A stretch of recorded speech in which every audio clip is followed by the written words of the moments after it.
So it's Mother's Day weekend. Happy Mother's Day. Are there any moms here tonight?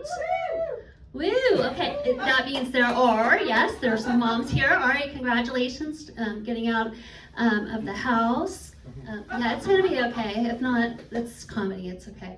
Yeah, it's all good. So I'm a mom, and I probably have plenty of funny stories about that, but I get more of my funny stories from the fact that I have a mom. My mom, I'm from Florida, and my mom still lives there. And, oh, that's not the joke. She still lives there. And if we talk on the phone, it's at my initiation. She's always like, well, I was going to call you, but it was 8:30, and I thought it might be too late or something. I'm just like, okay, whatever. So sometimes, though, she does call me. And actually, she doesn't actually call me to tell me this. She actually texts me. She texts me when someone's dead or dying. Yeah, like she used to call, and so I'd be like, oh, okay, I wonder, who it is this time. Now she'll just text me, just straight up in the middle of the day. You know how you feel like when you get a text, you're like, ooh, maybe it's a fun text. And it's like, Larry's dead. And she literally texted, yeah, you're like, all right, cool. I'll have a vodka soda, thank you. And she literally texted me, my aunt's husband, which I guess makes him my uncle, but they got married like when I was an adult, so it never took, that, Dan died. And just, ding, ooh, Dan died. Alrighty, got it. And, just in case I didn't get that, she made sure and texted it on the group chat as well. Just, Dan died, okay? So she called me the other day, and I was like, oh God, who's dead? Who's dying? And I answered, and she said, hey, I heard from Beth, which is her sister, the wife actually of the Dan's dead guy. Beth told me that she saw on Facebook that you had COVID. Are you okay? And I did post that because I'm a teacher and I had COVID on the first day of spring break. So I was really mad about it. I was like, your children gave me this, and now. So she's like, are you okay? Like, is everything all right? Like, are you, how are you doing? And I was like, I'm fine. I mean, first of all, it was a week ago, so I'd probably be the dead or dying, if not. And I'm like, yeah, I'm fine. It was just like a cold, I was sick for a few days, and then I wasn't. And she's just like, oh, okay, well, let's just check in. Okay, bye. Nothing else, and when I hung up, I looked at my husband and I was like, well, no one was dead or, oh my gosh, I was the dead or dying person. She was calling to get the scoop. And I felt kind of bad after that. I was like, dang, I should have played it up for her, give her something to take back to the others. Give her something to talk to my sister about, but instead I just said I was fine, and then, that's gave her nothing. So she, I don't know, we'll see what happens. So maybe I'll throw her a bone and tell her I have something bad coming soon or something. So I'm married and I have 2 daughters, and we have a cat, a dog, and a guinea pig, okay? And that's why I'm here tonight, to escape. So our dog, Lucy, she's precious, but we found out the other day that my husband and my daughter were both Googling the same thing about it's like a Yorkie Schnauzer, Snorky, I guess, about Snorkies, okay? They were both Googling the life expectancy of a Snorky for very different reasons. Okay. My daughter was Googling it because she loves Lucy very much, and she hopes she lives forever. My husband was Googling it because she got in the trash again. And he wanted to know how much longer he was going to have to put up with that. That's true. They just, funny, just came right in there. So we have a little bit of pet drama. We have a guinea pig, like I mentioned, and his name is Olaf, and he's actually adorable, kind of, but he bites a lot. But we've had him for like 6 years, and we're like, isn't it about time? Like, and I'm like, every time we have to clean the cage, I'm like, he just keeps living. and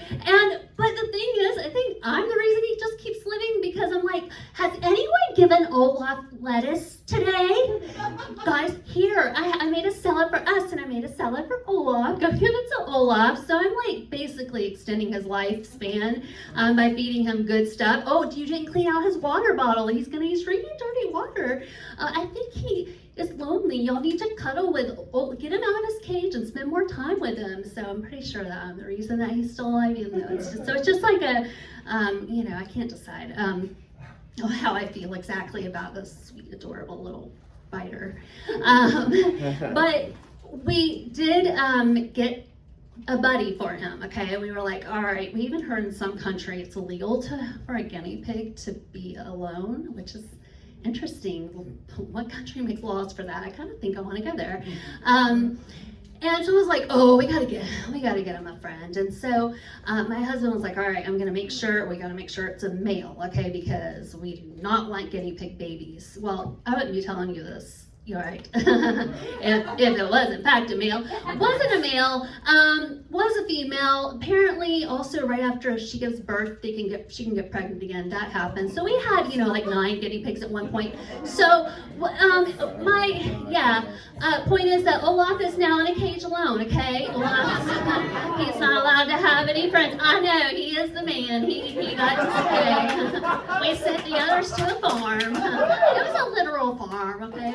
It really was. So anyway, that was, I've never seen my husband so mad. He doesn't get mad. He was mad, that PetSmart lady. I was like, she makes $7 an hour, be nice. She should not know about guinea pig genitalia, which is something that I became an expert on at one point. But, well, that's for another day. Okay, so I'm a teacher. I've already heard a lot of things about middle schoolers and teaching. And, I'm a middle school teacher, you guys. Woo! Thank you, because I hate myself, apparently. I don't know. I just changed to middle school from elementary school.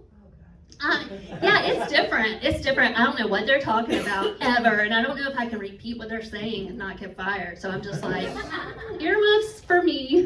But I want to tell y'all what, I teach reading, and I want to tell you the topics that we have been working on this year in our reading class. So it's reading intervention, so they're working on reading skills, but we talk about different topics to try to make it interesting, okay? So in the year of the president that we have, here's what we've discussed. Dystopian literature and how it's fiction. It's fiction. Y'all know in Hunger? Yeah, it's fiction. Or it's in other countries, not ours. President Snow, how he gets his followers based on fear and fear alone. That's just a made up, or it could be a dictator. That's in other countries, so not America. The US of A. Please don't look online. We've also talked about Malala. Malala? Yeah. How dare she? She wanted to go to school. She's a Palestinian girl. Doesn't she know that girls are not allowed to go to school in Palestine? And the Taliban shot her in the head because she wanted to go to school. So we discussed, Malala and about, school children, how that's just other countries. Yeah, sorry to bring that up. But yeah, that's what I've been teaching you guys. That's what I've been stand up for what's right and think about things before you post them online. Those are the kinds of things that I've been teaching my students in the year of our president. It's been really interesting, and we have 10 more days of school, and so that's all I got to say about that. But it's okay, because y'all, did you hear that?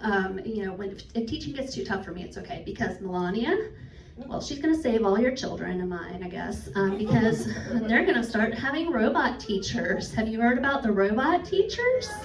Yeah, Melania said that your child is going to get a robot teacher. Your child is going to get a robot teacher. Your child, my child. You guys, who has a kid in school right now?